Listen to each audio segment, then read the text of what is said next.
بسم اللہ الرحمن الرحیم۔ میں آپ کا بھائی اور بڑے بھائی کا چھوٹا بھائی آپ سب سے مخاطب ہوں۔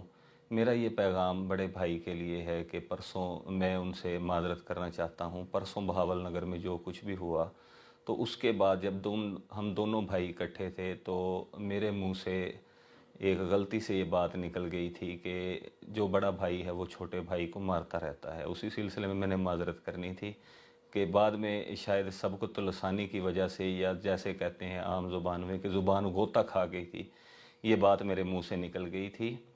تو امیتابھ بچن کی بڑا عرصہ پہلے میں نے فلم دیکھی تھی سوریہ ونشم، اس میں وہ کہتا ہے کہ جو پتھر ہے وہ جوری کے ہتھوڑے کی مار ہے یا اس کو برداشت نہیں کر سکتا، وہ کبھی بھی ہیرا نہیں بن سکتا۔